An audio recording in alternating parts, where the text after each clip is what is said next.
Well, we just spoke to West Palm Beach Police moments ago, and they say they need your help in cracking this double homicide case. We're here at the Palm Beach County Sheriff's Office next to the county jail, where a woman is being held tonight after allegedly committing a gruesome act towards her own mother. Well, after the events that took place this past weekend with the United States government and national security, we took to the streets to interview local residents of Palm Beach County to get their take on the new security program. Police consider him to be armed and dangerous. If you see or have any information regarding Javier Burgos, contact the West Palm Beach Police Department. Reporting in West Palm Beach, I'm Zak Dahlheimer, WPTV NewsChannel 5. Now again, the daughter is being held tonight in the Palm Beach County Jail with attempted first-degree murder and aggravated battery charges. The mother's injuries include a broken nose, 2 broken forearms, head trauma, and both of her eyes removed. Reporting in West Palm Beach, I'm Zak Dahlheimer, WPTV NewsChannel 5. Well, firefighters have been out here for over 5.5 hours now. As you can see, they're still trying to stamp out the hot spots. Local firefighters have been battling a fire that started around 9:30 tonight at the Sunnyland Furniture Store on Okeechobee Boulevard.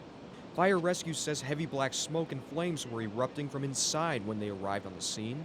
And the biggest challenge, they say, has been trying to put out the fire and to keep it from spreading. So far, the biggest difficulty is chasing it. With all the fire load in there, we'll put out one corner of it and then another section of the store will light up. There's a good possibility that we'll still be working this for several more hours. Fire crews have said they were initially told there were people still working inside the store, but when they got inside, they were able to get everybody out with no injuries reported. Now, the cause of the fire is still unknown, but investigators say they will be back out here at sunrise. Reporting from West Palm Beach, I'm Zak Dahlheimer, WPTV NewsChannel 5.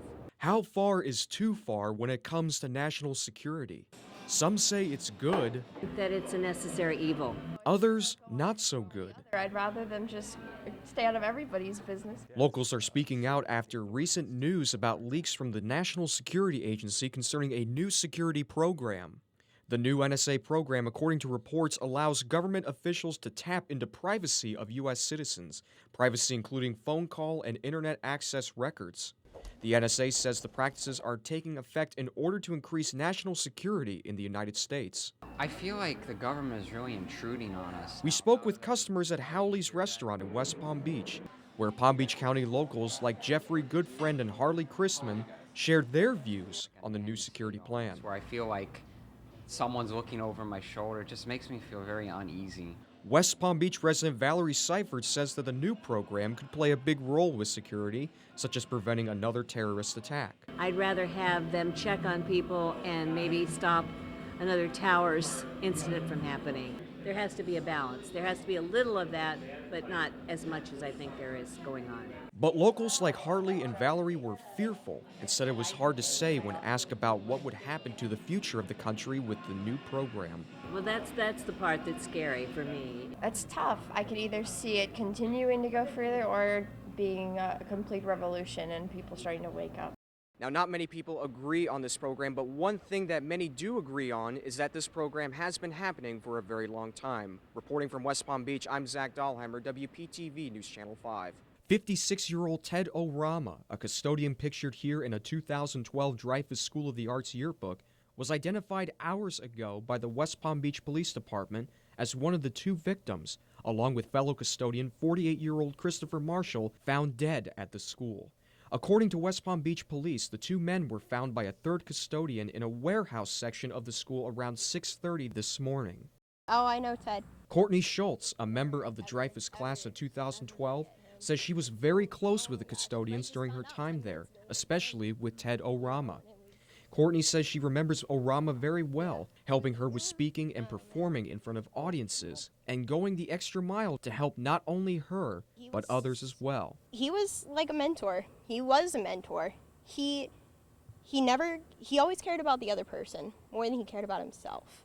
And I think that's the thing that was so special about him. Police say they haven't confirmed any suspects that are of interest in this case, as well as how the 2 men died. Depends on the rulings from the state attorney's office and also from the medical examiners. We investigate and they come out with the rulings and determine which way we're going to go with this. New details are expected from police tomorrow morning involving 48-year-old Christopher Marshall and 56-year-old Ted O'Rama. Why would somebody harm him?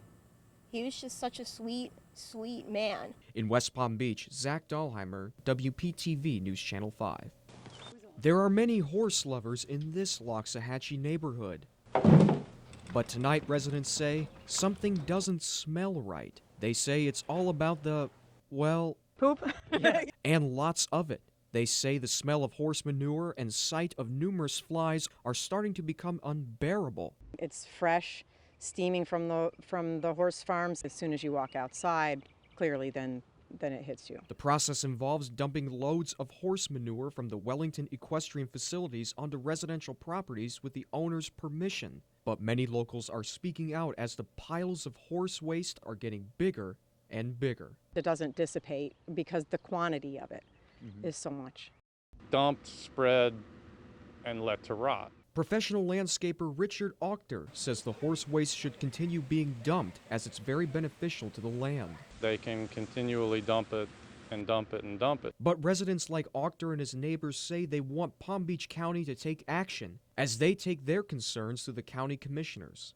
The commission pushed new plans for new disposal rules today involving putting limits on dumping livestock waste on land it wasn't generated. But some of these residents dealing with the Poop problem say the county should focus more on enforcing current agriculture pollution regulations instead of creating new ones. In Loxahatchee, Zak Dahlheimer, WPTV NewsChannel 5. Storm chasers aren't your normal working individuals. Each day is different at the office for them as they risk their lives, chasing and documenting deadly storms across the country, like the recent tornadoes in Oklahoma. This is happening right now. Jeff Gammons is one of those fearless individuals, going into the eyes of storms to capture some of Mother Nature's deadliest sides. I'm not going to lie, storm chasing can be very interesting at times, especially if you're a weather geek. From severe thunderstorms to hurricanes to tornadoes, Gammons has covered them all, helping to provide a unique visual perspective through his own photography as to what Mother Nature can really produce. Gammons is a well-known figure in the storm chasing community through his website stormvisuals.com and his work that he has provided to many media outlets, including the Weather Channel, CNN, and WPTV. I've just been attracted to storms since I was young. In the wake of the deaths of 3 storm chasers in Oklahoma this past week, Gammons reflects on a career of a storm chaser. People get hurt, so you got to have respect for the weather. I don't care how many storms you might have chased or what you know, weather's unpredictable. That storm can change on a dime. Jeff admits on occasion he felt terrified when dealing with deadly storms. I've had a few storms that I've been in that scared me. One being Charlie, 2 being Katrina. He says he had a connection with one of the 3 storm chasers who were killed. Very well-trained professionals that have been doing this for a very long time. They were not out there for a money shot. They weren't out there to make a buck. They died doing what they loved. But despite how frightening the job may seem, Gammons feels that it is an exciting career to take up and has been something he's been wanting to pursue since he was young. I'm Zak Dahlheimer, WPTV NewsChannel 5.